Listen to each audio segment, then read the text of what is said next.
Masuk. Iya, masuk. Iya, udah.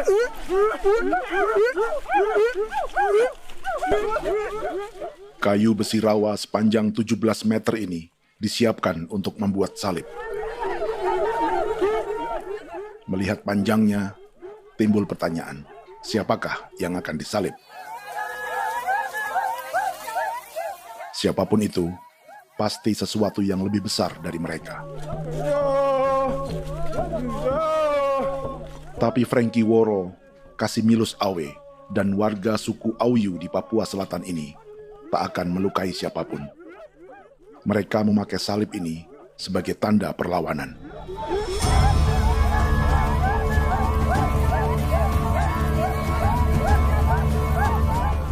Yang mereka lawan memang lebih besar, yaitu pemerintah Republik Indonesia. Pemerintah sedang mengincar 2,5 juta hektar hutan orang Papua untuk proyek tanaman industri pangan dan energi.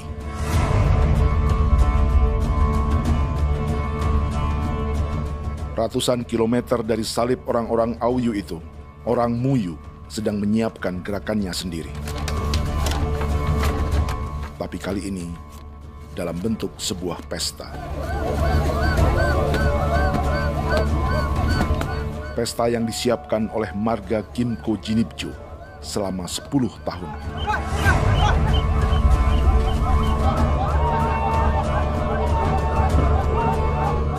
Sosok di marga ini adalah Willem Kimco, orang asli Papua yang tak punya kartu identitas kewarganegaraan manapun.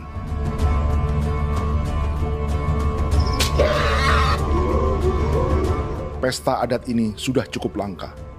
Tak hanya di Papua, bahkan di kawasan Pasifik dan peradaban Melanesia. Awalnya bayarnya kalau pernah. Internet ada kode kerem bipnuka, dan jitana ya kati ko berem baran dipo. Kami mengambil ko kuning. Ada gagasan dan gerakan sosial di balik pesta orang-orang Muyu ini. Sama dengan gerakan salib merah yang dimulai orang-orang Auyu. Salib ini akan menjadi yang terbesar dari 1.800 salib merah yang telah ditancapkan berbagai suku di Papua Selatan dalam 10 tahun terakhir. Ribuan salib merah yang dipadukan dengan palang adat adalah tanda larangan yang menyatukan unsur-unsur adat dan agama. Kami percaya bahwa kalau memang kami sudah tidak mampu untuk menyelesaikan persoalan ini, dalam hal ini perusahaan tidak bisa masuk, berarti kami minta bantuan kepada nenek moyang dan Tuhan. Atribut perang orang Auyu ini diukir atau dilukis, digambar di batang salib ini dengan tujuan bahwa kami larang dengan sangat keras. Jadi apabila siapapun baik dari antara kita sendiri yang melanggar batas ataupun pihak lain yang mengganggu keselamatan hak tanah adat kami, maka kami siap untuk melakukan ancaman perang. Salib-salib ini tidak ditancapkan di halaman-halaman gereja, melainkan di tanah dan hutan adat, di dusun-dusun sagu, dan di tempat-tempat yang disakralkan. Sebab 1.800 palang adat dan salib ini memang bukan semata tentang agama, tapi untuk mencegah negara dan perusahaan memasuki tanah dan hutan adat mereka. Papua bukan negara kosong.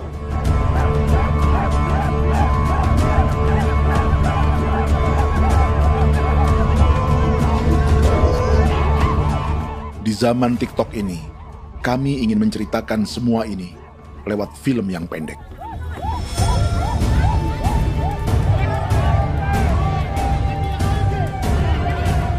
Tapi kami jelas gagal.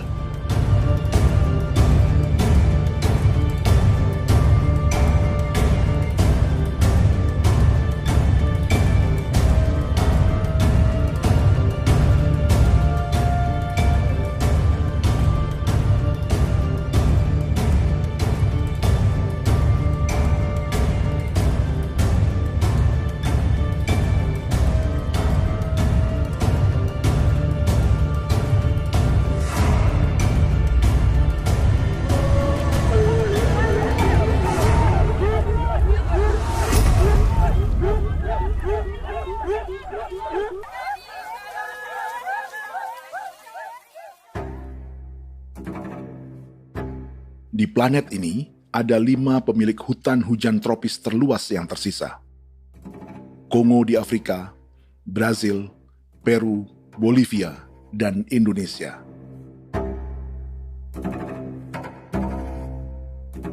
Di Indonesia, satu-satunya pulau yang hutannya masih terjaga adalah Papua, pulau terbesar kedua di dunia setelah Greenland. Lewat sejarah kolonialisme yang panjang, pulau ini kini dikuasai 2 negara. Bagian barat oleh Indonesia yang juga dikenal sebagai West Papua, dan bagian timur menjadi Papua Nugini.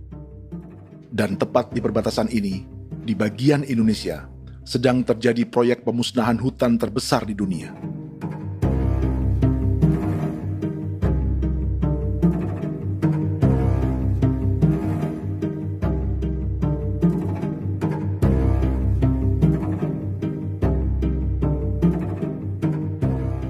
Pemerintah Indonesia sedang membuka lebih dari 2,5 juta hektar hutan untuk sawit, tebu, padi, dan peternakan. Ini disebut proyek strategis nasional untuk lumbung pangan dan energi yang jadi ambisi 3 presiden. Bagian terbesar direncanakan untuk mencetak sawah seluas 1,3 juta hektar. Lalu bagian lain akan ditanami tebu seluas 560.000 hektar untuk gula dan bioetanol. Setiap liter bensin di Indonesia akan dicampur bioetanol 10% atau E10.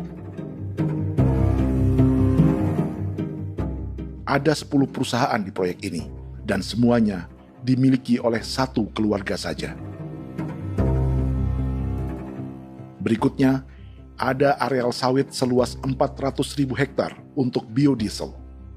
Targetnya mencampur 50% solar dengan minyak sawit atau B50. Dan terakhir, pemerintah akan membuka peternakan seluas 380.000 hektar. Jadi, apa yang salah dengan proyek pangan dan energi ini? 5 orang Papua dalam film ini akan menjawabnya.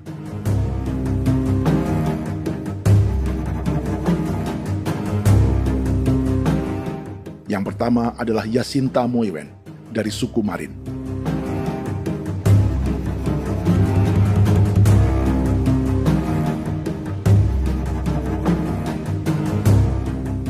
Yasinta dan warga di distrik Ilwayap di Merauke sudah menjadi korban.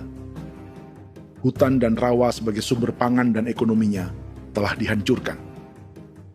Jalan sepanjang 135 km sedang dibuat, dan di kiri kanannya akan dicetak 1 juta hektar sawah. Mereka sulit menolak atau melawan. Salib sudah digeser, masih datang lagi dengan senjata mereka nih. Karena proyek ini juga dijaga tentara. Macam-macam senjatanya.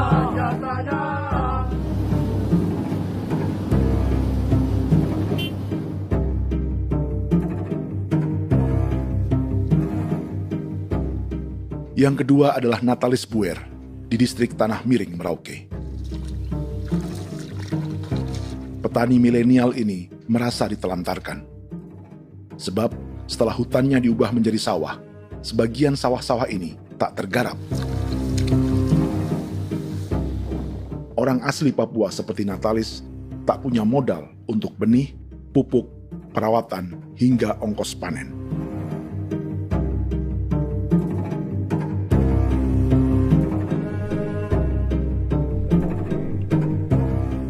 Orang ketiga adalah Vincent Kuipalo dari suku Yenan di distrik Jagebob, Merauke. Vincent dan suku Ye sedang menjadi korban. Hutan adat orang-orang Ye sedang dihancurkan untuk perkebunan tebu dan bioetanol. Tanah mereka juga diincar untuk markas-markas militer, pasukan yang akan menjaga proyek pangan dan energi ini.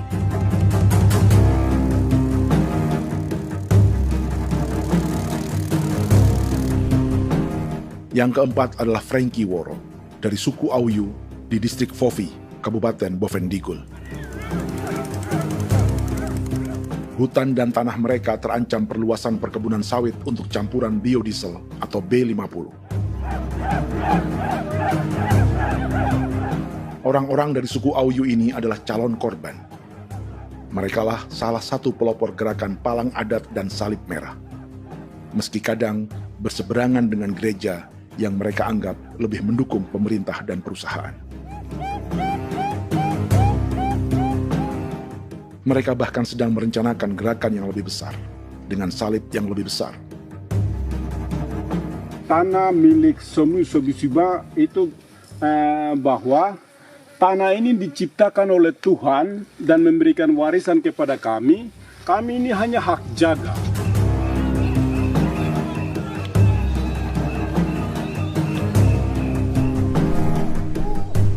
Sosok kelima adalah Willem Kimco dari suku Muyu di Bovendigul. Tokoh adat dari Muyu ini hidup di garis belakang proyek negara, sehingga belum menjadi korban. Tapi mereka sedang bersiap menghadapi segala kemungkinan. Tinggal di belantara dan perbatasan membuat sebagian mereka tak punya status kewarganegaraan. Tapi mereka telah hidup jauh sebelum ada Indonesia atau Papua Nugini.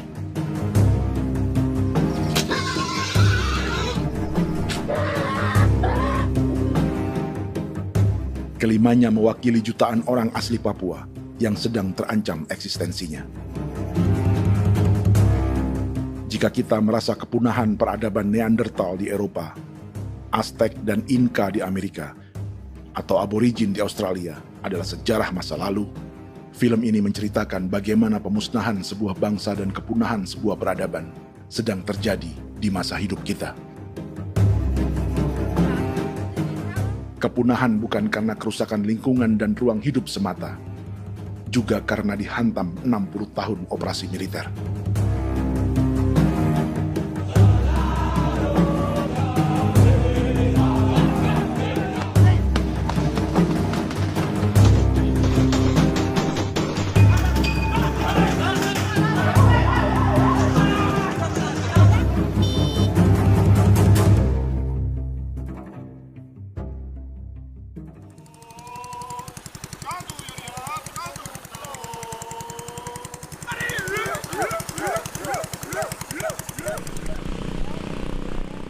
Frankie Woro dan orang-orang Auyu sedang berburu.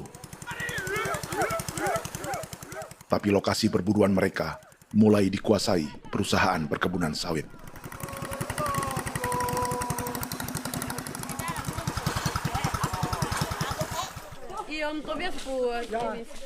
Kita akan menuju arah ke Inabusu. Di sana kami akan masuk di wilayah konsesi perusahaan PT Indo Asiana Lestari, dan di situ ya ada survei-survei mereka yang mereka pernah lakukan, tapi juga kami ada lakukan tanda-tanda saksi di sana.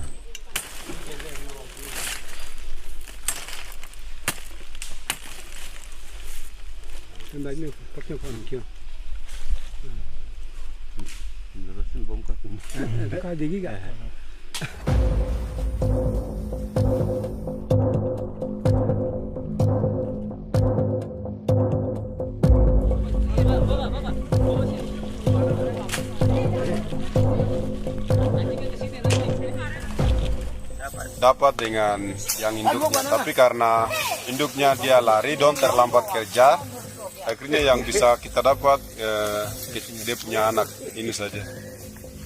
Jadi kalau pakai bahan kayak hasil.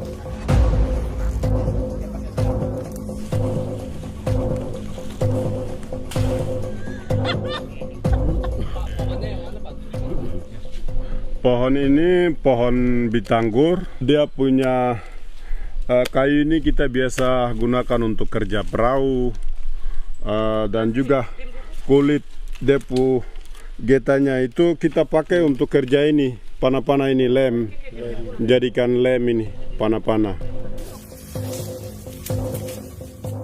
Hutan ini adalah supermarket bagi suku Auyu. Juga lumbung pangan atau bank untuk menyimpan deposito kekayaan alam. Hutan juga tempat yang penuh dengan sejarah suku, situs budaya, dan tempat-tempat sakral. Inilah yang sedang mereka pertahankan dari incaran pemerintah dan perusahaan. Untuk semua alasan ini, mereka menancapkan ribuan salib merah.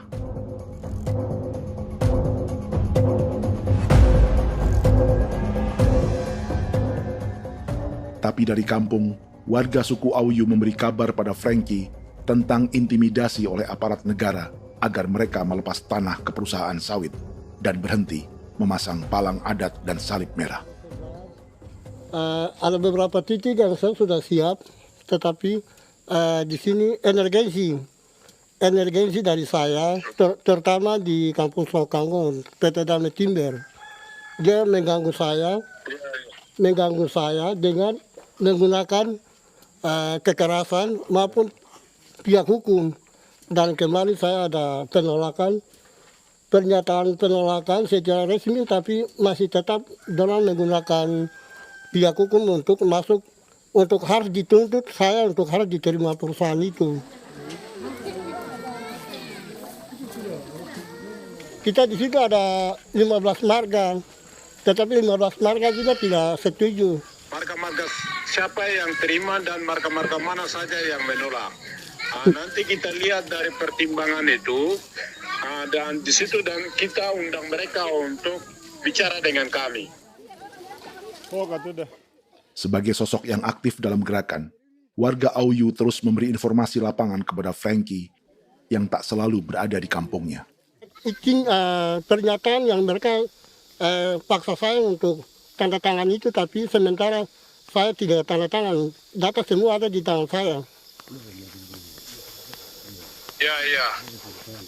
Baik, kalau gitu itu lebih bagus karena tanda tangan itu yang berbahaya. Iya. Tanda tangan itu yang lebih berbahaya karena sekarang ini modern dan canggih, dan itu yang mereka biasa pakai untuk tipu muslihat. Mereka biasa pakai itu di tanda tangan itu. Betul. Dari Bambisa juga di Sofia dia masuk untuk memaksakan kami marga untuk harus menerima perusahaan itu. Tapi kemarin kami sudah menolak. Babinsa nama Bosco. Babinsa di sini nama Bosco. Itu yang sekarang strategi militer yang sekarang mereka pakai. Jadi yang penting masyarakat itu yang benar-benar mau menolak siap dukung ketua marga siapa yang nanti tampil. Ini adalah peta konsesi sawit untuk biodiesel dalam proyek strategis nasional. Dan di distrik Fofi inilah, orang-orang Auyu hidup dari sungai dan hutan. Tapi Frankie di Bovendigul masih lebih beruntung. Setidaknya dibandingkan Yasinta Moyen di Merauke yang sudah kehilangan hutan dan rawanya.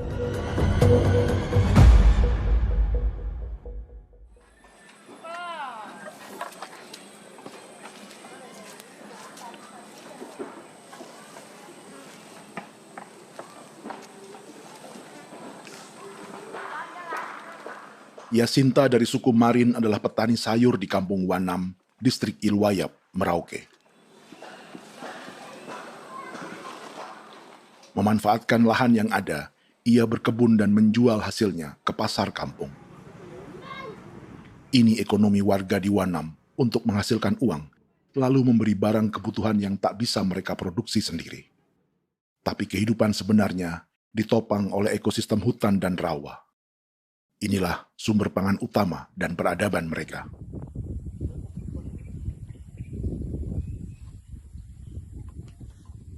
Namun ketenangan ini diusik ketika tiba-tiba pada Mei 2024, di Pelabuhan Wanam datang ratusan alat berat untuk proyek pangan dan energi pemerintah.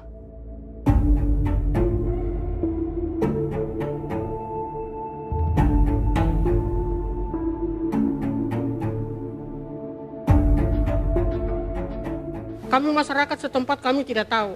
Kami kaget pagi-pagi kapal sudah ada di pelabuhan kami.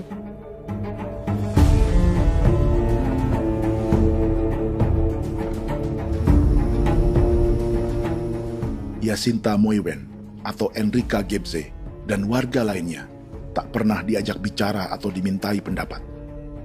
Seakan-akan Papua adalah tanah kosong. Kita suka kaget yang dong bawa turun alat berat dong bawa turun, kita kaget masyarakat.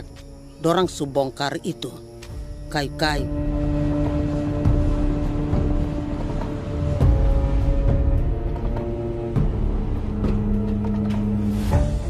Bersamaan dengan alat-alat berat itu, juga berdatangan tentara Indonesia untuk mengawal proyek pembukaan hutan milik Jacinta.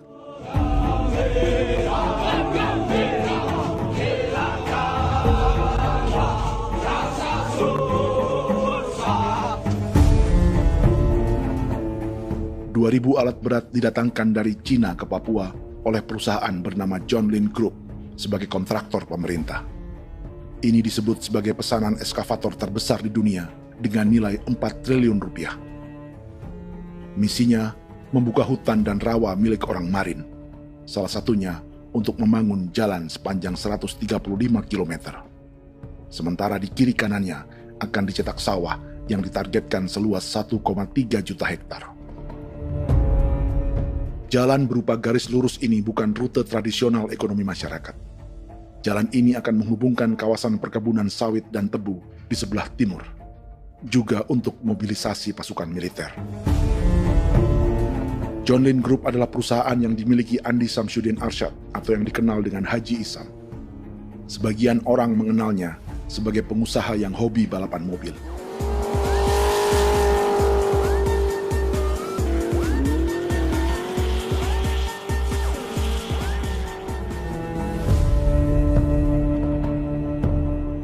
Tapi di Kalimantan, ia berbisnis batu bara, perkebunan sawit, pengolahan karet, penerbangan, perkapalan, dan biodiesel.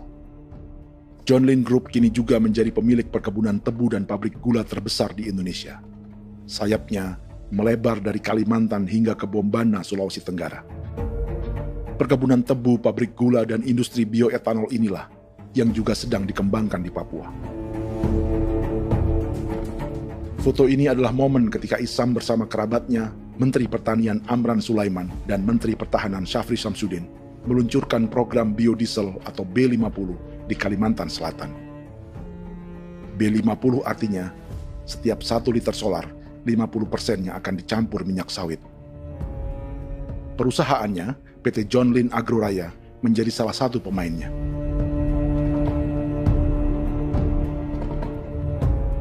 Sepanjang tahun 2025, saham PT John Lin Agroraya pernah naik hingga 700%.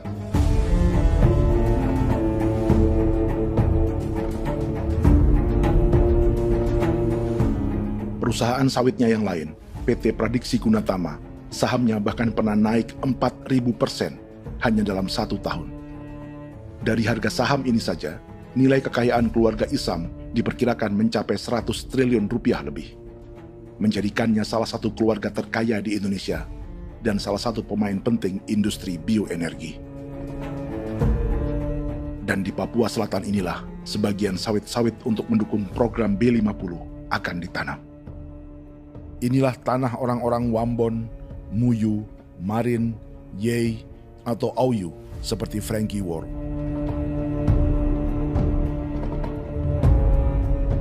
Haji Isam pernah menjadi tim kampanye nasional Presiden Joko Widodo dalam pemilu 2019 saat melawan Prabowo. Bintang Mahaputra Utama diberikan kepada Saudara Andi Syamsuddin Arsyad. Beliau berjasa luar biasa dalam mendorong pertumbuhan ekonomi daerah maupun nasional. Setelah menjadi presiden, Prabowo memberi gelar kehormatan Bintang Mahaputra Utama pada Isam.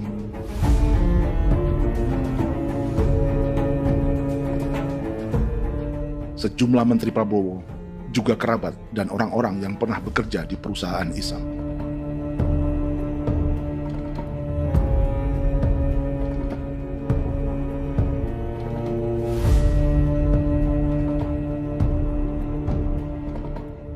Lawan sebesar inilah yang sedang dihadapi Jacinta di kampung Wanam, Merauke.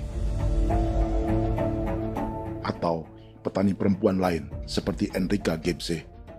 Jadi alam kita ini sudah rusak.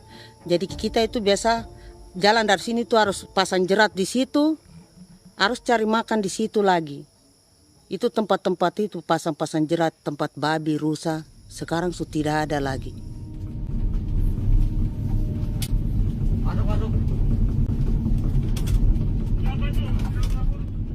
Rekaman ini memberi gambaran bagaimana Kasuari kehilangan rumah di bekas hutan dan rawa yang telah dibabat.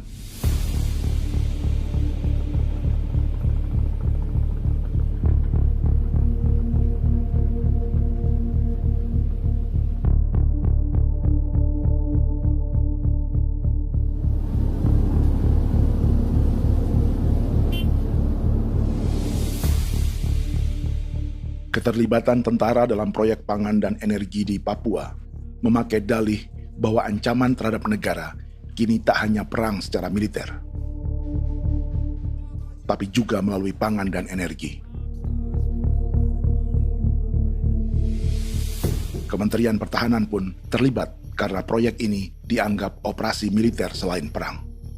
Jadi tugas kamu adalah menjaga sumber cadangan pangan nasional. Macam-macam senjatanya,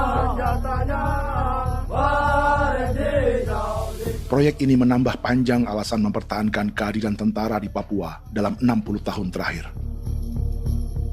Saat ini, jumlah tentara Indonesia di Papua mencapai 56.000 personel, atau ada 1 tentara untuk setiap 100 orang Papua. Bandingkan dengan rata-rata nasional, di mana hanya ada 1 tentara untuk 696 penduduk Indonesia. Itu belum termasuk polisi. Artinya, 1 orang Papua dijaga lebih banyak senjata dari rata-rata penduduk Indonesia. Tanah dan hutan diambil secara sepihak untuk kepentingan pembangunan batalion dan bandar antariksa. Ini bentuk perampasan masyarakat. Penolakan kehadiran markas-markas militer terjadi di sejumlah tempat di Papua. Tak hanya karena trauma dan ketakutan, juga karena mengambil tanah-tanah adat.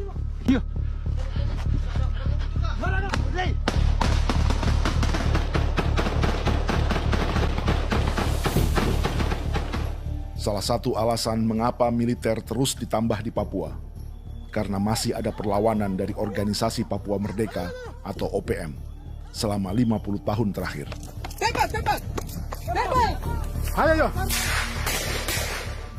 Tapi kekuatan militer OPM diperkirakan hanya 1.430 personel dan 360 pucuk senjata. Selebihnya, mereka menggunakan senjata tradisional.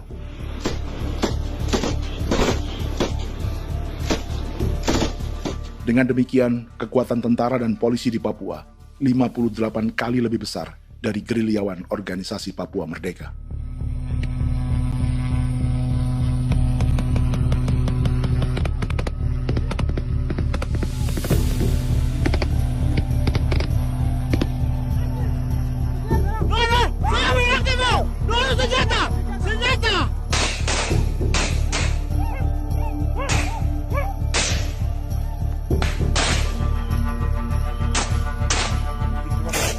Sebagian tentara berada di garis depan pertempuran, tapi sebagian besar lainnya terlibat operasi non-tempur menjaga proyek pemerintah dan investor swasta.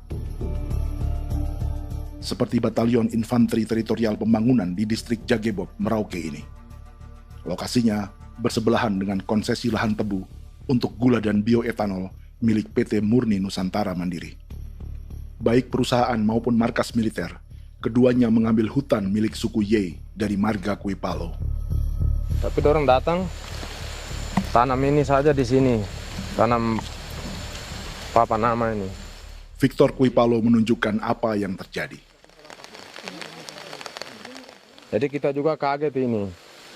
Nah, kalau ini papan nama ini memang ini papan nama ditanam tapi bukan haknya mereka yang ini.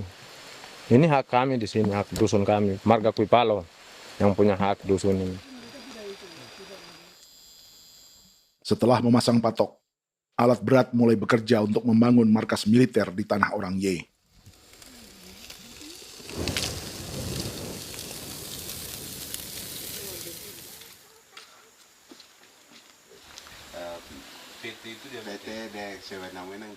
Kehadiran markas militer mengkhawatirkan warga yang pernah mengalami trauma. Takut kenapa? Kalau macam yang awal macam sekarang bu kampung hidup ini kan aman. Terus kenapa harus didirikan korem di sini? Bukankah dengan adanya Korem semakin aman ada tentara di sini? Kalau untuk kampung kayaknya tidak bisa aman kalau ada tentara, paling masyarakat dipukul itu ini. Kalau kampung hidup begini malah saya sejahtera dan saya punya masyarakat. Apa pernah ada pengalaman buruk sebelumnya dengan tentara di daerah sini? Ada yang cerita waktu pos-pos di sini tuh di 13, 12 itu zaman katanya Patimura. Memang kasihan. Malah kita punya orang ini yang dianiaya betul, dipukul. Disuruh kerja bakti tidak mau atau lama mencari, namanya kita pangkur sagu itu butuh waktu 1 minggu. Kalau lama begitu ya paling diseret dapat pukul itu. Operasi militer Indonesia di Papua dimulai tahun 1962 lewat Operasi Trikora. Tapi perlawanan bersenjata pertama di Papua baru dilakukan tahun 1965 di Manokwari. Nanti tanggal 1 Mei jam 12.30 pemerintahan di Irian Barat mutlak akan jatuh di tangan.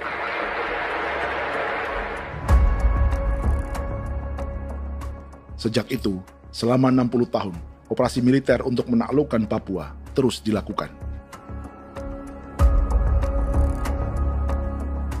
Salah satu operasi militer paling berdarah adalah Operasi Wibawa untuk memenangkan Indonesia dalam jajak pendapat tahun 1969.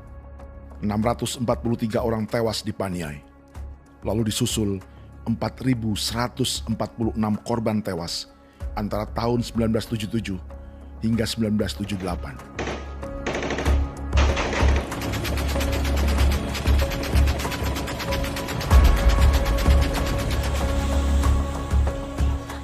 Operasi militer ini menimbulkan gelombang pengungsian hingga kini. Dewan Gereja Papua mencatat 103.000 orang menjadi pengungsi pada tahun 2025 dan nyaris tak diberitakan media-media Jakarta.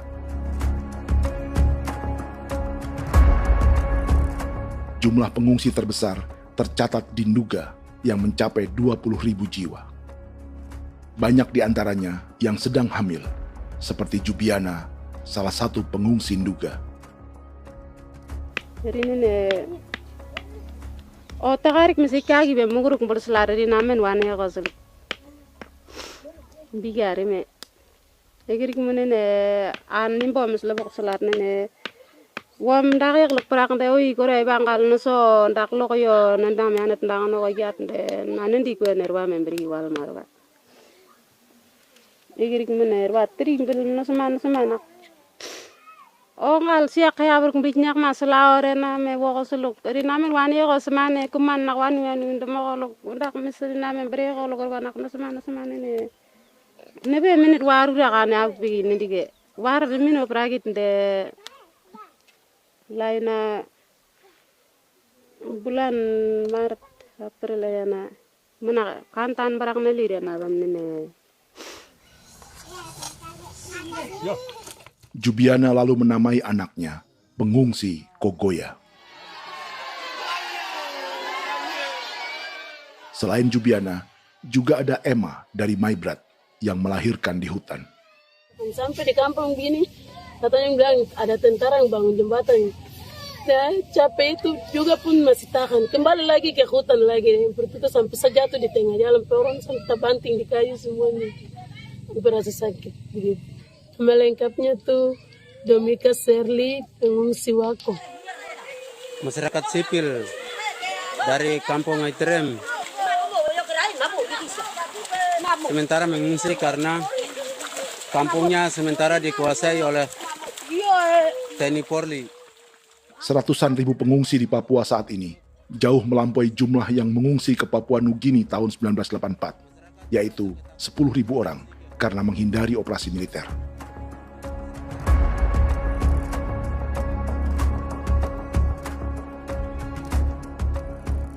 Bersamaan dengan operasi militer, eksploitasi sumber daya alam Papua juga dilakukan sejak masuknya tambang emas dan tembaga Freeport pada tahun 1967.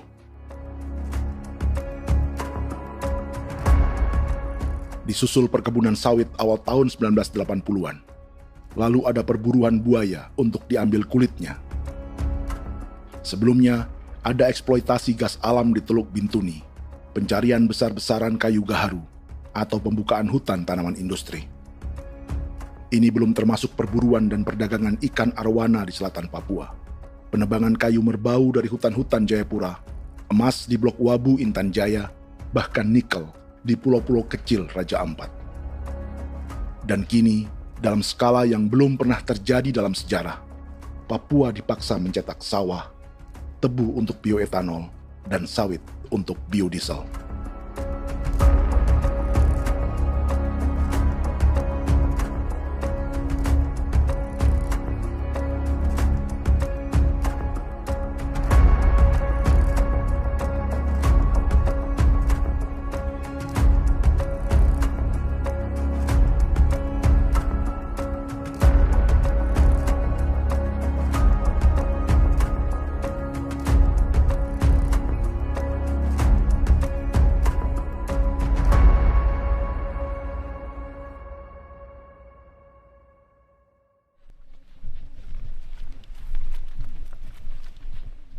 Inilah yang sedang menimpa keluarga Vincent dan Victor Kuipalo di Merauke.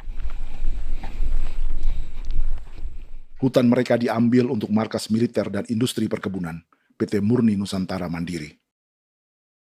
1 dari 10 perusahaan yang diberi konsesi untuk menanam tebu dan memproduksi gula serta bioetanol seluas 52.000 hektar.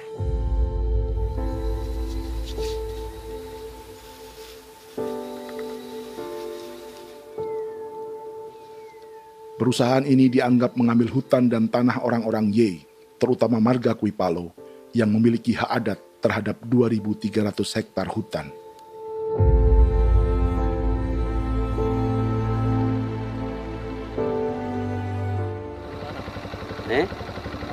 Tentara? Tentara. Oh iya, tentara.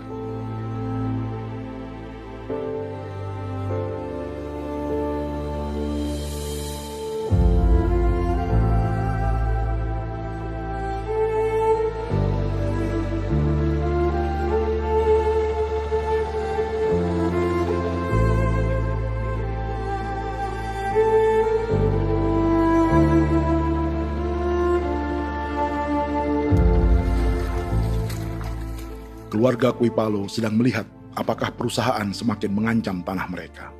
Dan kekhawatiran itu terbukti. Iya, makanya tadi saya bilang ini dari sini saja dekat ini sudah masuk di dalam ujung lapang ini. Ini hutan, yang ini hutan yang orang ada bongkar sekarang ini. Ini sudah punya alat sudah dekat ini. Dekat sekali ini. Ini di sini. Nacau, kelapa itu yang jalan lama, jalan setapak ini. Dari udara, terlihat alat-alat berat semakin mendekati tanah orang-orang Ye, marga Kuipalo.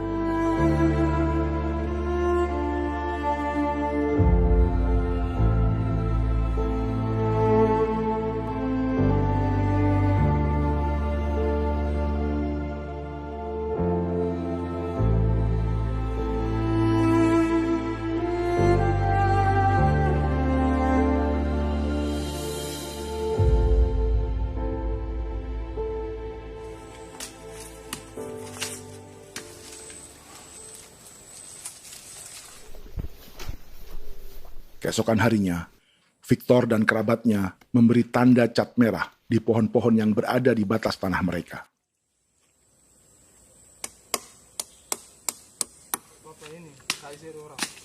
Tapi tanda peringatan adat ini tak diindahkan perusahaan.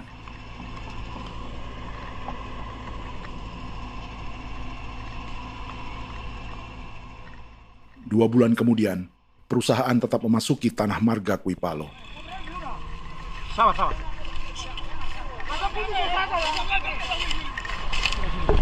manusia, kau lihat. Tapi tidak sakit hati sekali saya katakan tadi. Ini sama baik ini kalau tidak berubah lagi tangan. Kami juga punya tangan, hanya beda rambut. Mister itu juga. Woi, buka. Tidak.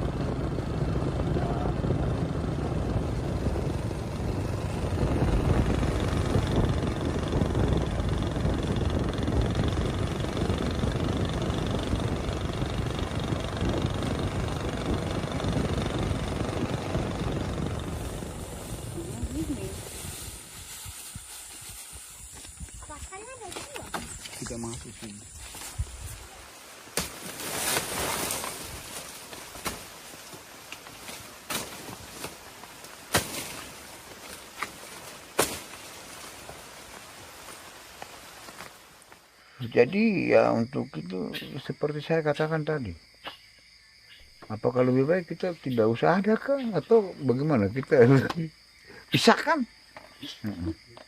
pisahkah dari negara ini kah?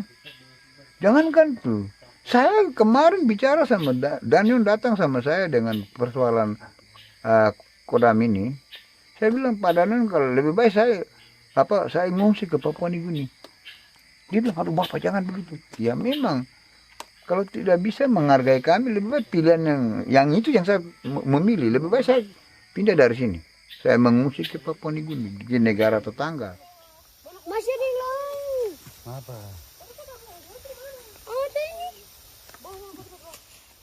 Tapi saya bilang sama Kapolsek, Pak Agustus ini, 17 Agustus saya tidak kasih naik bendera merah putih. Saya bendera ada, nanti saya taruh di meja. Bendera saya ada. Karena saya punya pikiran percuma kita ini merasa bahwa kita hidup di bawah naungan merah putih. Ternyata merah putih tidak lindungi kami. Tidak anggap kami sebagai kami rakyatnya. Dia lambang negara. Dan kami menghargai lambang negara itu. Ternyata lambang negara ini, kita bernaung di bawah lambang negara ini, kita tidak dilindungi. Hak kita tidak dihargai.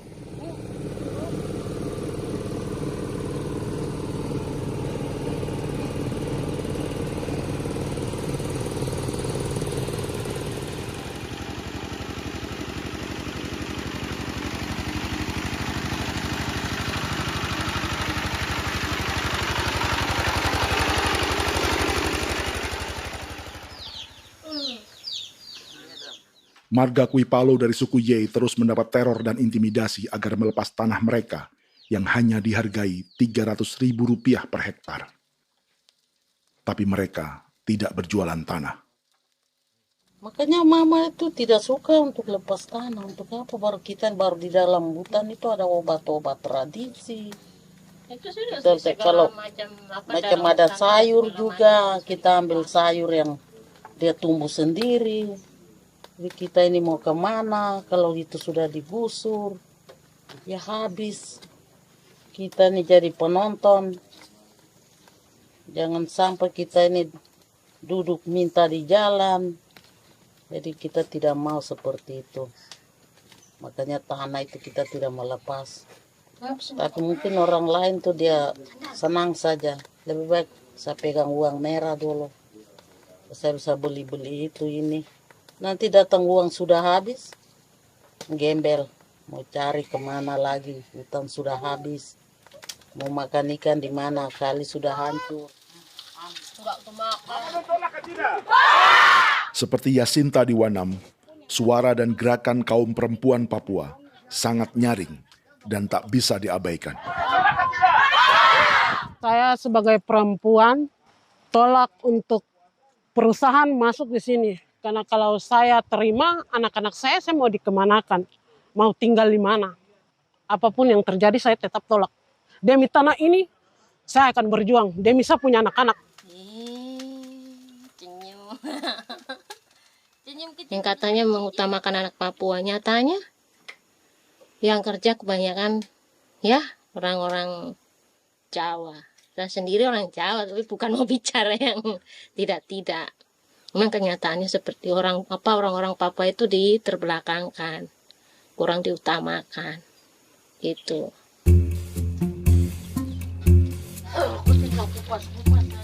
Proyek food estate seperti mencetak sawah, bukannya tak diikuti warga Papua.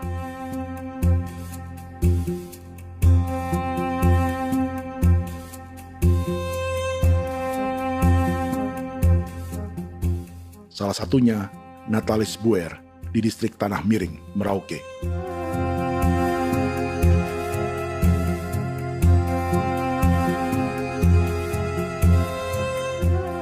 Setelah menghabisi hutan, pemerintah Indonesia mencetak sawah untuk tanaman padi karena beras mulai menjadi makanan pokok menggantikan sagu. Sebagian besar penggarapnya adalah warga transmigran yang datang sejak era 1980-an. Bahkan petani transmigran sudah ada sejak Belanda membuka proyek padi kumbe di distrik Kurik. Lokasi yang sering jadi langganan pejabat Indonesia memamerkan sawah di Papua. Tapi Natalis juga ingin belajar menanam padi atau bersawah. Namun ia kesulitan karena dibutuhkan modal untuk benih, pupuk, hingga pemeliharaan dan panen. Lalu sawah-sawah ini pun mulai dikuasai pendatang.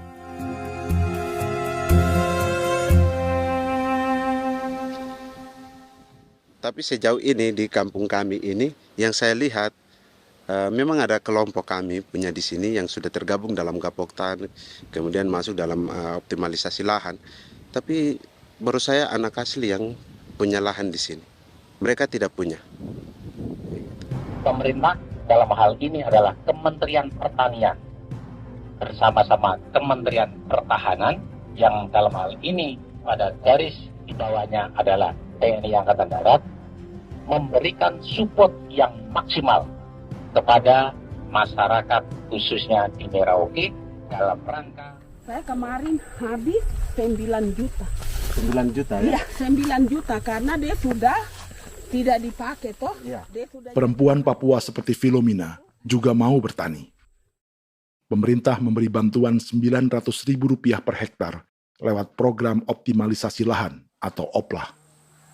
Tapi dibanding biaya produksi dan harga jual gabah, Filomina mengaku berkali-kali rugi dan kini memutuskan tak lagi menggarap sawahnya.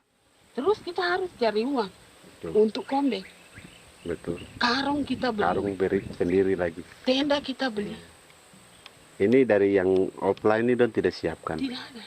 Tidak ada ya, jadi mama don sendiri. Itu yang saya udah bilang, 900.000. Itu modal untuk kerja sawah ini. Mulai dari kerja sampai nanti panen. Panen. Wih, ngeri sekali. Iya, lucu toh? Tidak dapat itu. Betul, Mam. Kalau disuruh tanam ubi berhektar-hektar, mari datang. Kita tahu cara rawatnya bagaimana, iya. Tanamnya bagaimana, tanam model bagaimana supaya hasilnya model begitu. Kita tahu. Kalau yang ini kan kita baru belajar. Sebagian hutan milik warga Senayu di Merauke sudah dibuka untuk sawah dan kebun tebu oleh PT Global Papua Abadi. Proyek pertanian ini dikerjakan oleh Kodim Merauke. Mereka melepas sebagian tanah karena ingin belajar bertani. Saya punya nenek moyang tidak ajar saya tanam padi. Tapi saya mau berubah. Generasi saya yang berikut ini besok lusa tidak bisa makan pisang, sagu. Namun program optimalisasi lahan yang dijanjikan dengan berbagai bantuan tak dirasakan Filomina. Obat rumput beli, obat padi beli, jonder kita bayar, bahkan bibit masih kurang, cari bibit lagi beli. Jadi saya memang kalau program pemerintah saya sama sekali saya tidak suka. Baku tipu saya.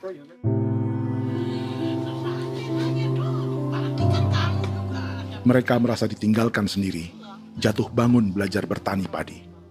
Sementara sumber pangan dan air yang semula mudah didapat, kini telah berganti sawah dan kebun tebu. Dulu kita masih bisa jalan, nanti masak di kali, pakai air kali. Minum pakai air kali. Sekarang, kok mau masak? Tidak ada air. Air sudah susu, mau minum tidak bisa. Sudah dengan obat. Drone semprot tebu itu saja drone. Drone yang semprot. Saya lihat di itu. Jadi kita bukan drone yang terbang di atas untuk disemprot. Iya, ada semprot obat. Dong lempar pupuk di bawah ya dia mengalir ke kali. Mengalir ke kali, ke rawa-rawa.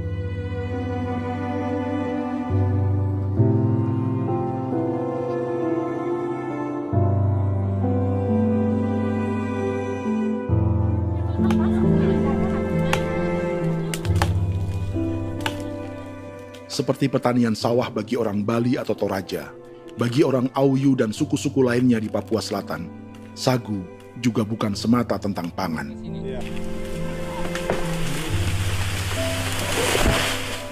Bagi orang Auyu dan Marin, sagu adalah kerabat, sosok orang tua, sosok nenek moyang yang harus dijaga dan dilindungi.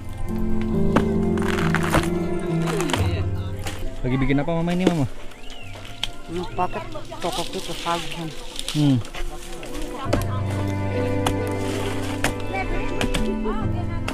Kami diingatkan oleh leluhur, sagu itu tidak boleh digusur dan tidak boleh diganggu dengan cara apapun, dan di dalam rangka kepentingan apapun tidak boleh. Kamu harus bela, bahkan sampai nyawa pun harus menjadi taruhan demi membela keselamatan penggerakkan sagu di atas tanah ini.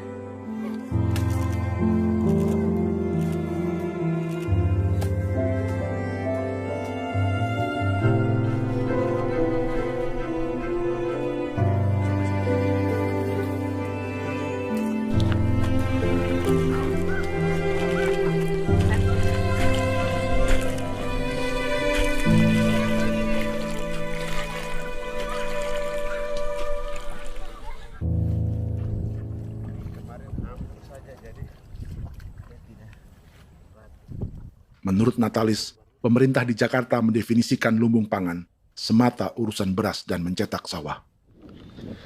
Sebenarnya orang Papua itu bukan tidak bisa bertani. Kami tanam ubi itu bagian dari pertanian.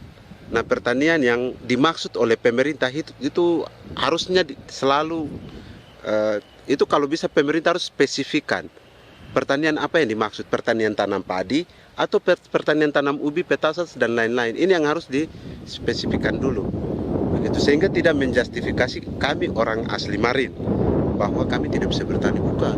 Kami buka kebun besar-besar di sana, bahkan bermeter-meter, ratus-ratus meter pakai sekop, bukan pakai ekskavator, tapi ini pakai skop. Itu pertanian, begitu. Bagi Natalis, alih-alih memaksimalkan sawah-sawah yang sudah ada untuk petani Papua, pemerintah selalu membuka hutan baru, seperti dikerjakan perusahaan John Lynn Group dan melibatkan tentara.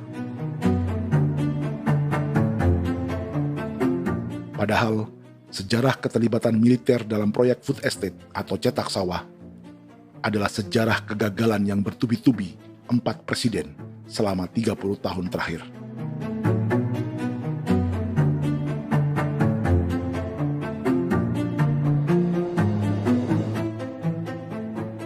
Papua bukan yang pertama menjadi proyek lumbung pangan yang melibatkan tentara. Kalimantan telah menjadi korban 30 tahun sebelumnya.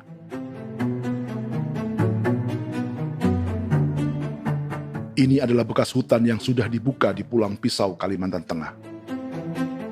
Tahun 1996, di era Presiden Jenderal Soeharto, ia menghabisi 1 juta hutan di lahan gambut untuk mencetak sawah demi memenuhi ambisi swasembada beras, bukan swasembada pangan. Hutan tropis Kalimantan dihabisi dalam skala yang belum pernah terjadi dalam sejarah. Di bawah rezim militeristik, tak ada yang berani melawan keinginan Soeharto, termasuk orang Dayak seperti Kuneng. Nggak bisa dihalangi itu. Nggak boleh dihalangi. Ya kalau ada kata-kata aja menghalangi, sudah kita diseret ke kepolisian dulu. Atau bisa langsung di PKI-kan. Iya, di PKI-kan gitulah. Jadi kita tuh nggak berani apa-apa dulu tuh. Ya. Apa maunya aja. Misal bilangnya A. Setahun setelah pengundulan hutan skala besar itu, tahun 1997, untuk pertama kalinya Kalimantan mengalami kebakaran lahan dan kabut asap terbesar dalam sejarah.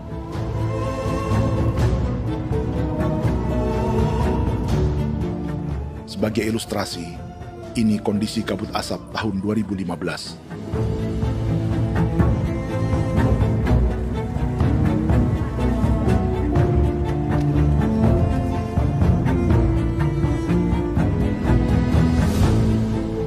Proyek 1 juta hektar sawah Jenderal Soeharto itu gagal. Bendungan dan saluran irigasi mangkrak hingga kini. Mei 1998, rezim Soeharto tumbang. 2 tahun setelah ia menumbangkan jutaan hektar pohon di Kalimantan. Setiap tahun, lokasi ini menyumbang kebakaran dan kabut asap yang merugikan jutaan orang. Sawah yang berhasil di Kalimantan justru bukan sawah yang dibangun Jenderal Soeharto, melainkan yang dirintis para transmigran sejak era 1980-an. Sawah-sawah inilah yang ikut digarap oleh militer di era Presiden Joko Widodo. Dan hasil dari proyek food estate Presiden Jokowi itu sama sekali jong nih, nggak ada harapan lagi sudah seperti ini. Tapi Jokowi terus memperluas area food estate hingga 16.000 hektar. Presiden Jokowi juga menyerahkan urusan lumbung pangan ini kepada Prabowo yang saat itu menjadi Menteri Pertahanan. Salah satunya di Kabupaten Gunung Mas, Kalimantan Tengah, untuk membuka perkebunan singkong seluas 31.000 hektar. Food estate singkong Jenderal Prabowo ini dimulai dengan membuka 600 hektar hutan di Tawai Baru. Proyek singkong untuk bioetanol ini pun dijaga tentara. Dan seperti Jenderal Soeharto, proyek Jenderal Prabowo ini pun gagal.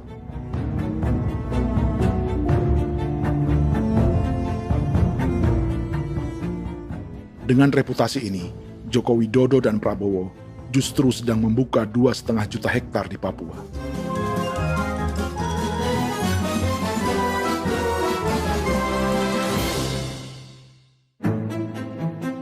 Setelah Jenderal Soeharto, Presiden Jenderal Susilo Bambang Yudhoyono juga mencoba membuka food estate di Papua sejak tahun 2010. Namanya Merauke Integrated Food and Energy Estate atau MIFE. Proyek ini juga gagal. Lalu di lokasi yang sama, Jokowi berusaha meneruskan dengan proyek mencetak sawah 1,2 juta hektar yang juga gagal. Sekarang yang paling siap adalah 1,2 hektar. Yang 1,2 juta hektar. Dan kini, Prabowo yang pernah gagal dengan 600 hektar singkong di Kalimantan justru akan mengulangi di Papua dengan skala 2,5 juta hektar. Di daerah Papua pun harus ditanam kelapa sawit supaya bisa menghasilkan juga BBM dari kelapa sawit.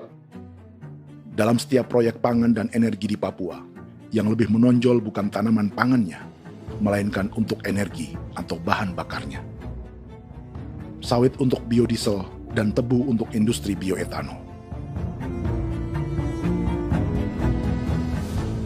Ada 10 perusahaan yang diberi konsesi hingga 0,5 juta hektar untuk tebu. Dan 10 perusahaan itu dimiliki oleh 1 keluarga saja.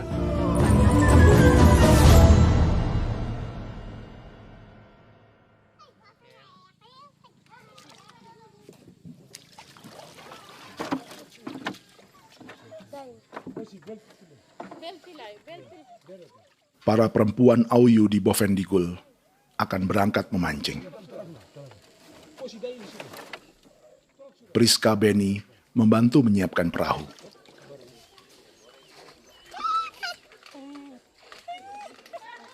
Mereka akan mengumpulkan bahan pangan di hutan untuk persiapan acara penancapan salib merah berikutnya.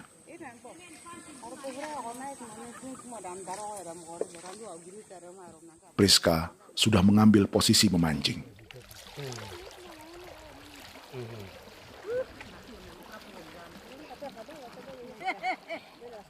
1.800 salib merah telah dipasang di wilayah adat berbagai suku di Papua Selatan untuk menghalau perusahaan sawit dan tebu.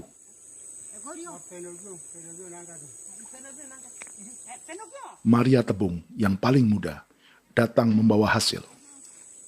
2 ekor ikan gastor alias gabus toraja. Sebagai generasi Z, pendidikannya sampai sekolah dasar. Di perusahaan perkebunan seperti sawit atau tebu, ijazah SD hanya bisa menjadi buruh kasar. Tapi ia tak tertarik. Karena kita hidup itu dari alam, kita pancing, juga di darat, bawa anjing, terus bikin pagar sagu, dapat babi, bawa baru kita makan. Jadi kita tidak mau perusahaan masuk. Sementara Priska Beni masih mencari peruntungan. Tapi baginya, menjadi nelayan di Sungai Fofi masih lebih baik daripada bekerja 9 tahun di perkebunan sawit. Sudah pengalaman, jadi kita tidak mau lagi. Seberapa lama ketika kerja itu? Selama di sana. 9 tahun di sana. 9 tahun? Saya baru pulang dari perusahaan. Selama 9 tahun kerja di sawit, bisa punya rumah kah? Atau tidak. Motor kah? Tidak. Johnson kah? Tidak. Cuma makan saja. Pendapatan juga kan tidak lebih. Habis dimakan.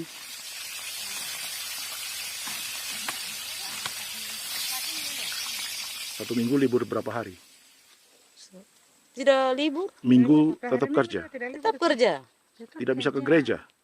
Hari Minggu kerja. Hari Minggu juga kerja. Jadi dia tidak mengenal agama perusahaan itu.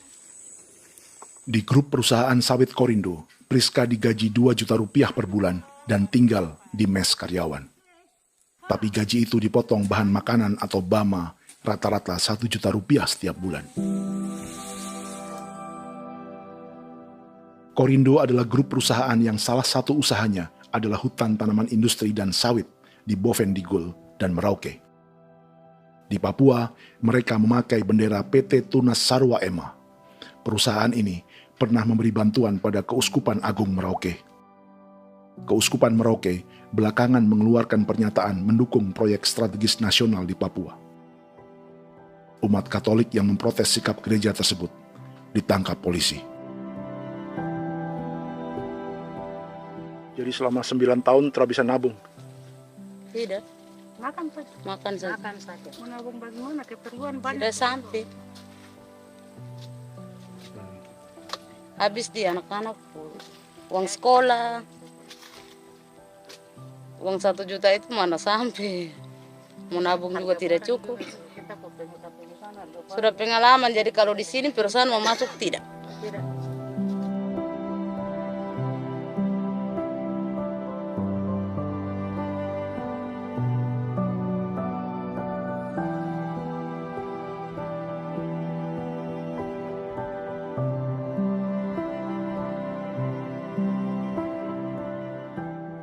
Dan menu makan siang seperti ini agaknya sulit bagi buruh sawit atau tebu yang digaji 2 juta rupiah per bulan.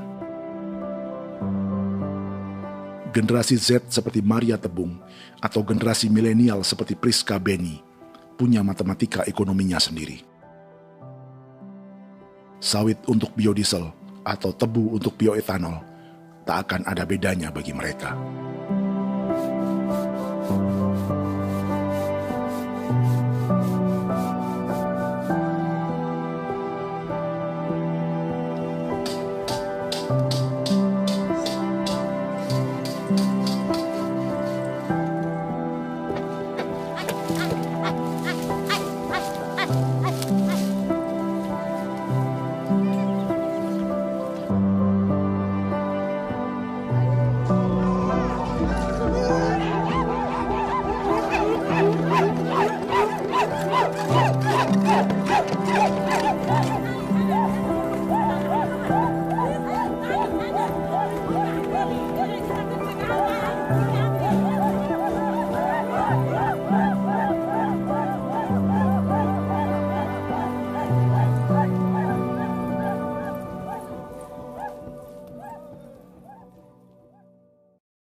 Perkebunan tebu 1,5 juta hektar di Merauke adalah ide 3 presiden untuk menggenjot penggunaan bioenergi sebagai campuran bahan bakar fosil.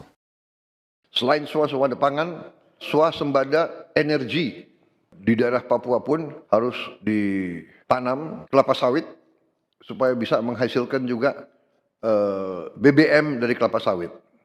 Juga tebu menghasilkan etanol. Singkong, kasava juga untuk menghasilkan etanol. Bioetanol adalah bahan bakar nabati atau tumbuhan yang dapat dicampur dengan bensin. Sama dengan program biodiesel yang mencampur solar dengan minyak sawit. Pertamina saat ini sudah menjual BBM bioetanol dengan campuran 5% yang dipasarkan dengan merek Pertamax Green 95. Tapi pemerintah ingin menaikkan kadarnya menjadi 10% atau E10. Maka ke depan kita akan mendorong untuk ada E10.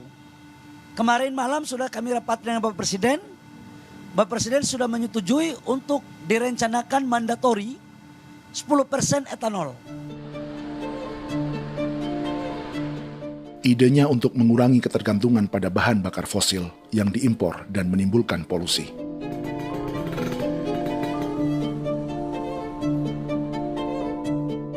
Tapi bioetanol bukannya tak mengorbankan lingkungan, hutan, rawa, dan manusia.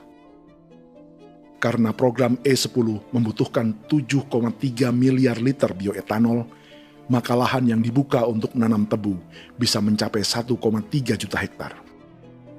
Sementara saat ini, luas perkebunan tebu di Indonesia hanya 500 sampai 600 ribu hektar. Artinya, butuh lahan baru hingga 800 ribu hektar untuk menanam tebu. Dan 500 ribu hektar diantaranya sedang dibuka di Papua.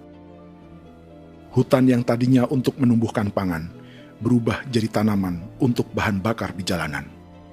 Kecepatan pulihnya hutan beradu dengan jumlah dan kecepatan kendaraan di jalanan.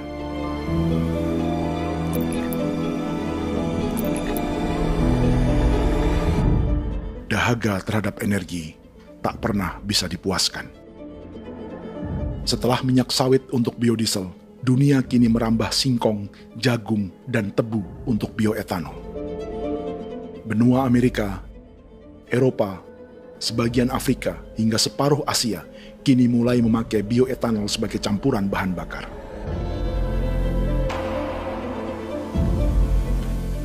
Selain perebutan lahan, masa depan dunia juga dibayangi semakin mahalnya harga pangan karena persaingan antara perut manusia dengan tangki kendaraan. Ini adalah lokasi perkebunan tebu dan bioetanol PT Murni Nusantara Mandiri yang mengancam tanah Vincent Quipalo dan orang-orang Ye di Merauke. Beberapa kilometer di selatan adalah PT Global Papua Abadi yang mengancam tanah orang-orang Muyu dan Marin. Dua perusahaan ini adalah bagian dari 10 perusahaan yang mendapat konsesi lahan untuk tebu dan bioetanol di Merauke. Batas konsesi mereka bahkan sama dengan batas negara Indonesia dengan Papua Nugini. Salah satu ciri bahwa peta konsesi ini dibuat di Jakarta dari atas meja. Sama seperti kolonial Inggris dan Belanda ketika mereka membagi Pulau Papua dengan garis lurus pada abad 19. Seakan Papua adalah tanah kosong. Bedanya, meski peta konsesi ini mengatur batas 10 perusahaan, tapi perusahaan-perusahaan ini sebenarnya dimiliki oleh satu keluarga saja. Ini nama 9 dari 10 perusahaan tebu dan bioetanol di Merauke, Papua. 99% saham mereka dimiliki sebuah perusahaan bernama PT Merauke Nusantara Manis. Sementara 1% sisanya dimiliki PT Merauke Gula Mandiri. Tapi saham kedua perusahaan ini dimiliki PT Merauke Sugar Group. Dan perusahaan ini, 90% sahamnya dimiliki pengusaha bernama Angelia Bonaventure Sudirman, serta perusahaan bernama Zico Trust dan Resource Harvest. Lalu 10% lainnya dikuasai PT Papua Energi Abadi, yang pemiliknya adalah Dudi Christian dan Angel Madeline. Sekarang, mari kita lihat siapa mereka. Angelia Sudirman adalah keponakan dari salah satu konglomerat sawit Indonesia, Martias Fangiono. 9 perusahaan di Papua ini berada di bawah bendera Merauke Sugar Group. Dan Merauke Sugar Group hanya satu dari 7 grup perusahaan milik keluarga Fangiono.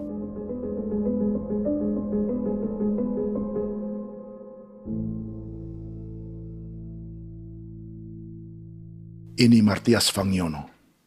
Seperti Haji Isam, Martias selama ini dikenal sebagai pengusaha sawit yang kini merambah bisnis tebu dan bioetanol. Ini momen saat penanaman perdana tebu di Merauke bersama Presiden Joko Widodo Juli 2024. Di sini juga ada anak Martias Fangiono, yaitu Wirastuti Fangiono. Wirastuti adalah salah satu yang menonjol dari keluarga Fangiono. Tahun 2025, Forbes mencatatnya sebagai konglomerat termuda dengan kekayaan 23 triliun rupiah yang mengendalikan 2 grup usaha, FAP Agri dan Surya Dumai Industri. Keduanya adalah perusahaan sawit dan biodiesel. Anak dan bapak ini adalah investor utama bagi Jokowi dan Prabowo untuk proyek tebu dan bioetanol di Papua. Sementara yang ini adalah mertua Sitorus, pemilik raksasa agribisnis dunia, Wilmar International, yang juga memegang konsesi sawit di Papua lewat berbagai perusahaan. Tapi mertua kini memakai bendera baru, yaitu KPN Corporation atau Karunia Prima Nastari. KPN inilah yang memiliki kelindan bisnis dengan keluarga Fangiono untuk proyek tebu Merauke. Apalagi grup Wilmar yang didirikannya juga pemain gula utama di Australia. Tahun 2010, Wilmar membeli 100% saham perusahaan gula terbesar Australia, Sucrogin. Akuisisi senilai 1,5 miliar dolar Amerika ini langsung menjadikan Wilmar pemain tebu terbesar kelima dunia. Sebagian bibit tebu yang ditanam di Merauke adalah varietas yang dikembangkan Lembaga Riset Gula Australia atau Sugar Research Australia. Sugar Research Australia lalu menjalin kontrak pengembangan bibit dengan PT Global Papua Abadi milik Fangiono. Tapi masalahnya, Sugar Research Australia adalah badan publik yang tugasnya memajukan petani tebu dan sebagian dananya berasal dari pajak warga Australia. Itu artinya, warga Australia membiayai pengembangan bibit tebu untuk investor dan pemerintah Indonesia. Dokumen ini menunjukkan bahwa lembaga yang dibiayai warga Australia itu pernah memiliki kontrak penyediaan bibit dengan PT Global Papua Abadi milik keluarga Fangiono. Kontrak itu baru berakhir pada November 2024. Artinya, saat Presiden Jokowi dan keluarga Fangiono menanam bibit tebu pada Juli 2024 ini, kontrak itu masih berlaku. Nama lain dalam keluarga ini adalah Siliandra Fangiono, yang pada tahun 2024 dijuluki Raja Sawit Termuda dengan kekayaan 39 triliun rupiah dalam catatan Forbes. Ia mengendalikan grup First Resources. Secara umum, keluarga Fangiono memiliki 20 perusahaan di Sumatera, 32 perusahaan di Kalimantan, 1 di Jakarta, 2 di Singapura, dan 25 perusahaan di Papua. Di Papua, perusahaannya tersebar dari Sorong, Mapi, hingga Merauke. Para politikus dan pejabat Indonesia terus membesarkan konglomerasi, meski Martias Fangiono pernah divonis 1,5 tahun penjara karena kasus pembalakan liar dan kebun sawit ilegal tahun 2007. Sementara tahun 2022, Wilmar terlibat kasus korupsi ekspor minyak sawit dan divonis mengembalikan kerugian negara 11,8 triliun rupiah. Tumpukan uang ini disebut sebagai pembayaran dari grup Wilmar yang diterima secara simbolis oleh Presiden Prabowo pada Juni 2025 lalu. Tapi peran raksasa biodiesel dan bioetanol dunia ini belum akan surut di Indonesia. Bahkan sebaliknya. Sebuah dokumen presentasi bisnis dari Wilmar International Limited pada tahun 2010 ini bisa menjadi petunjuk. Presentasi ini bagian dari proses pembelian 100% saham raksasa tebu Australia, Sucrogin. Dalam presentasi ini, Wilmar mengaku ditawari konsesi lahan 200.000 hektar di Papua, atau dulu disebut Irian Jaya, untuk menanam tebu. Dengan penerbangan hanya 2,5 jam dari kantor Sucrogin di kota Townsville ke Merauke, Wilmar akan mengawinkan bisnis gula dan bioetanolnya menjadi pemain dunia.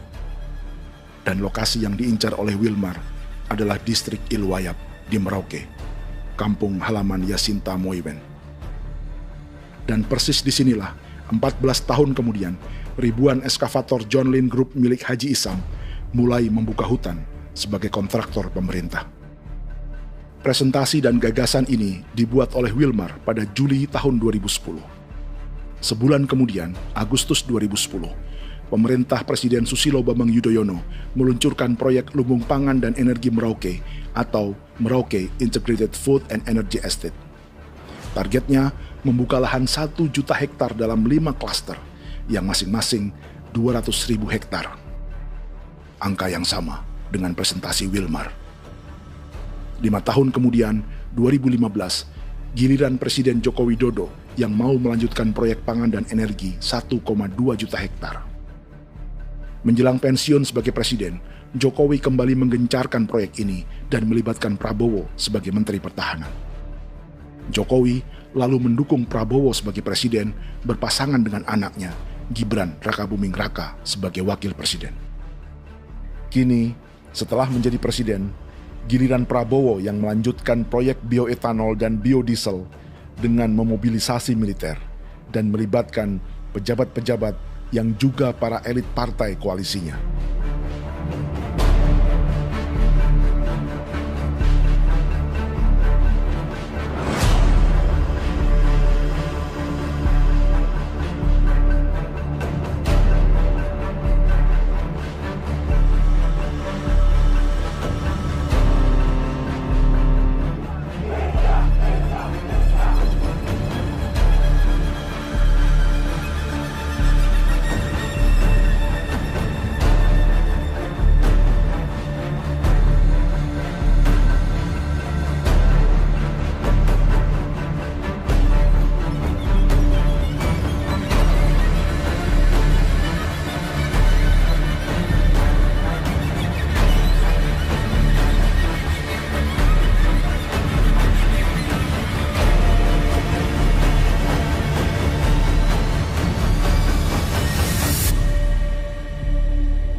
Tahun lalu, hutan-hutan di Pulau Jawa dalam waktu singkat berubah menjadi perkebunan tebu di bawah rezim kolonial Belanda. Orang Jawa menjadi buruh dan petaninya dipaksa menanam tebu. Dari kolonialisme dan politik tanam paksa itu, Belanda memperkaya negara dan para investornya. Tak puas membuka hutan untuk perkebunan di Jawa dan Sumatera, kolonial Belanda menanam tebu hingga di Suriname dan mengerahkan ribuan orang Jawa sebagai buruh pada tahun 1890. Inggris yang sudah menguasai negara seluas India dan Papua Nugini pun masih menanam tebu jauh di tengah Samudra Pasifik, di tanah orang-orang Fiji. Lalu memindahkan puluhan ribu orang India menjadi buruh di sana. 200 tahun sebelumnya, ratusan ribu orang Afrika bahkan diperbudak untuk bekerja di perkebunan-perkebunan tebu Spanyol dari selatan Eropa hingga Karibia, Kuba, atau Jamaika. Jika dulu tebu menjadi gula atau emas putih, kini cerita kolonialisme tebu berlanjut di Papua untuk bahan bakar nabati atau bioetanol. Dan seperti semua cerita tentang kolonialisme, akan ada yang berpesta dan ada yang membayar. Dalam setiap cerita pesta kolonialisme, baik di Jawa, Karibia, atau di Papua, selalu melibatkan para elit lokal, dari pejabat, perwira, hingga agamawan. Tapi dalam setiap kolonialisme, juga selalu ada cerita tentang mereka yang mempertahankan diri dan melawan.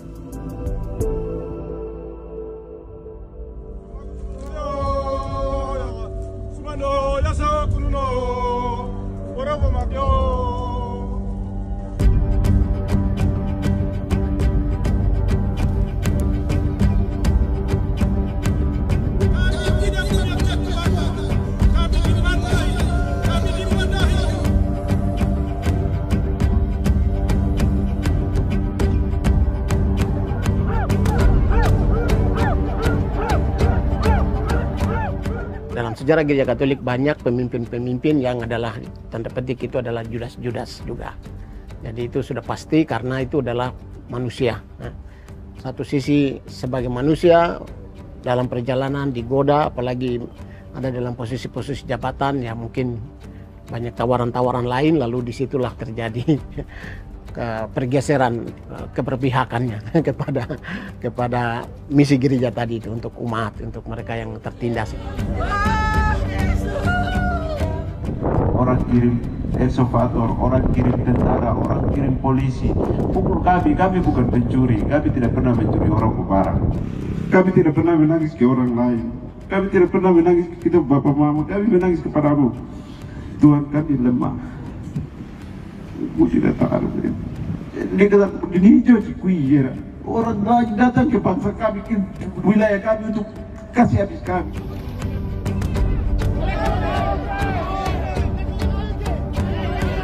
Ya Hakimam Dehi, Ya Hakimam Dehi, Bono Ya Hadikul Dehi, Bono Ya Hadikul Dehi. Kita buat sasi seperti begini untuk menolak perusahaan apapun yang masuk di tanah kami. Kalau kita kasih, kita bikin rusak sekarang, kita punya generasi berikutnya mau dapat kemana. Jadi kita nyatakan sikap di sore hari ini, kami tolak.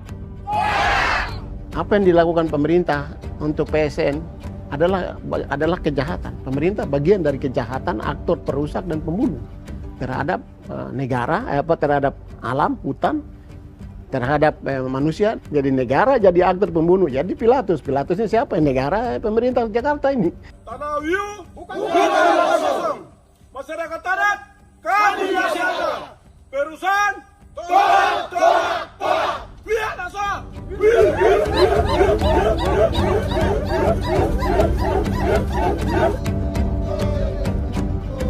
Jika tanah adat dan hutan adat hilang, kami mau hidup di mana? Maka di sini saya mau bilang, negara jangan tipu-tipu kami lagi.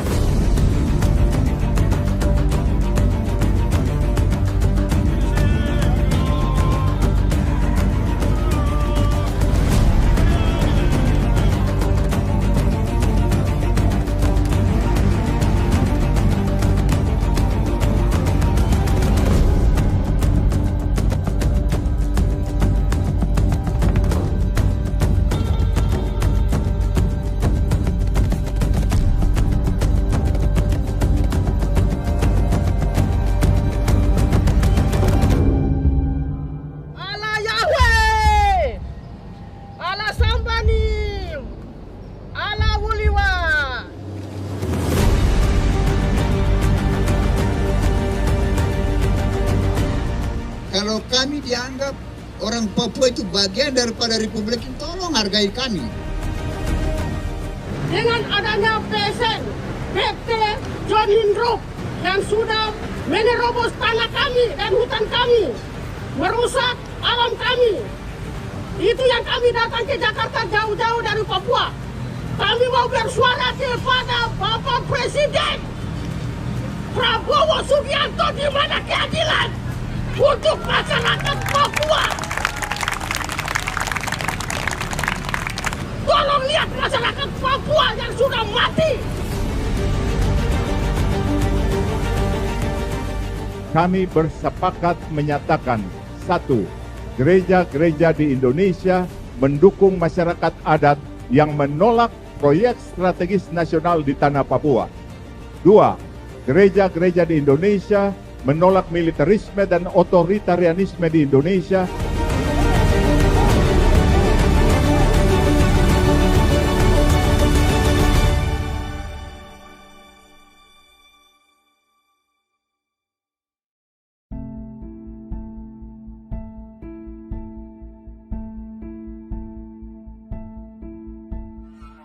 Kita sering merasa banyak hal buruk sudah jadi cerita sejarah.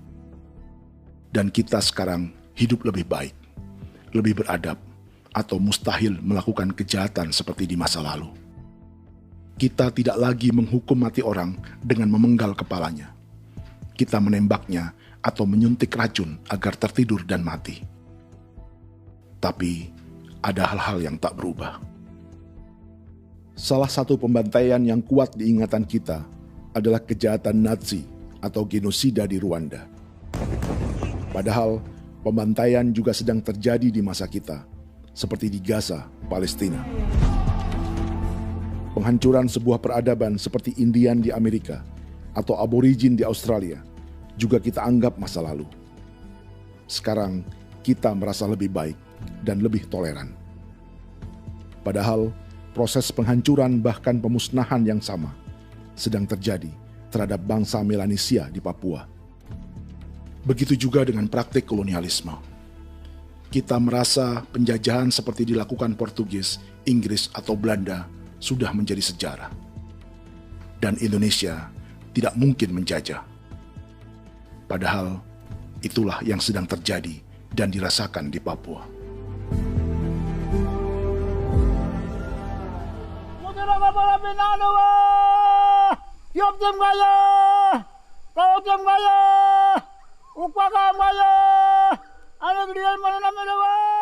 Jalannya sejarah ini disadari Willem Kimco di pedalaman Bovendigol, Papua. Hidup terpencil dan tak tersentuh urusan negara bukan berarti selalu aman.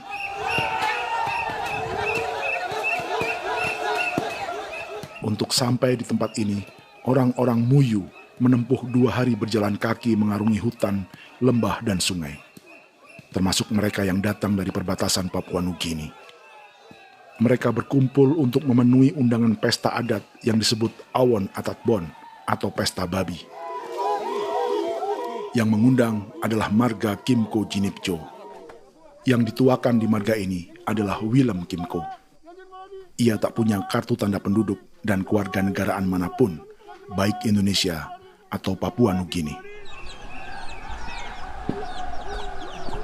Tahun 1984, 10.000 orang Papua, terutama suku Muyu, mengungsi ke Papua Nugini untuk menghindari operasi militer Indonesia, termasuk Willem Kimco.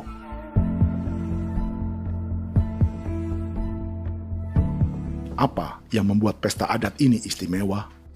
Apa bedanya dengan acara serupa yang dihadiri pejabat, tokoh agama, LSM, atau yang direkam oleh kru televisi dan konten kreator? 18.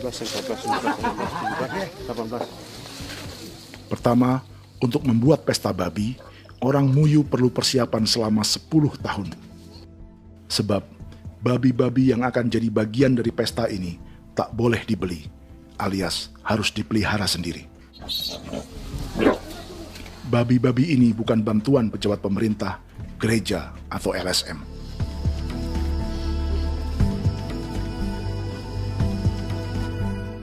Yang kedua, babi-babi ini tidak dipelihara di kandang. Jadi punya nama babi ini kah? Harimau. Harimau? Harimau. Dia kulit dengan ini. Bulu di harimau, macam harimau begitu kan. Kasih nama harimau. Setelah diberi nama, mereka dilepas liarkan di hutan sejak kecil. 10 tahun kemudian, jika tiba saatnya pesta, para pemburu akan mencari mereka di dalam 479 hektar hutan milik marga Kimco. Suku atau marga lain tak akan mencurinya di hutan, karena mereka sudah punya babi dan wilayah masing-masing. Itu artinya mereka harus tetap menjaga dan mempertahankan hutannya agar babi-babi bisa hidup. Demikian juga dengan lahan pangan mereka, yang menumbuhkan sagu, keladi, atau aneka sayuran.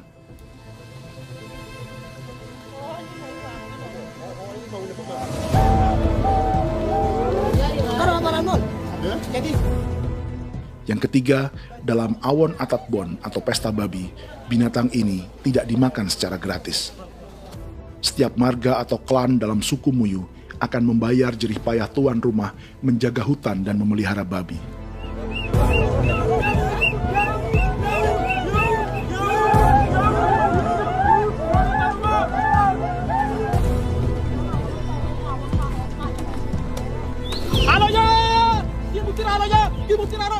Ini seperti arisan untuk menjaga budaya dan lingkungan.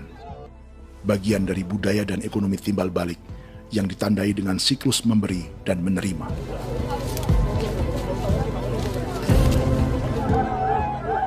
Ini juga cara orang Muyu membangun dan memperluas aliansi. Awon bet begul bet, ulan yau kandoet, asat bet anani, asat bet jenek liganani, oh ado amten anani, menini tene jage, kepo kemo ko di mana, kepo kemo mayat nih, kep tetek no mayangul, kep kanin bet wini ke iftore wen, ne tene ke kadek me, oke, kepo nanti kuto kemo, kepo ke pasar kuto orangnya, kene man gini wane wanjo, koko kati bolon jalbengo, koko kuning bolon jal. Jika Willem Kimco dan marganya bisa menjaga hutan dan wilayahnya, marga lain ikut diuntungkan sebagai sebuah ekosistem. Demikian juga sebaliknya. Alasan keempat, mengapa pesta babi ini memiliki tempat khusus dalam peradaban orang Muyu, karena Willem Kimco khawatir peradaban mereka akan punah, menyusul ancaman terhadap ekosistem dan hutan. Setiap marga atau klan harus mengkonsolidasi diri dan membangun aliansi.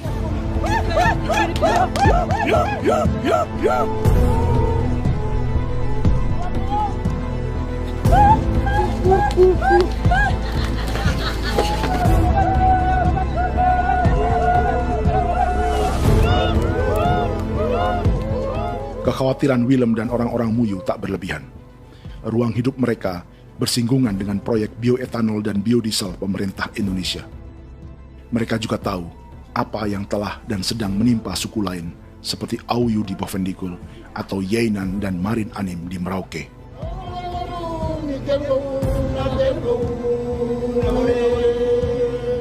Jika suku-suku lain menggunakan palang adat dan salib merah sebagai gerakan perlawanan, orang-orang Muyu memakai pesta babi untuk mempersiapkan diri dan konsolidasi. Sebab, berbeda dengan saat mengungsi tahun 1984, kali ini yang datang ke tanah orang-orang Muyu tak hanya tentara, juga alat-alat berat bersama para pebisnis pangan dan energi. Mau ke Palu, mau datang.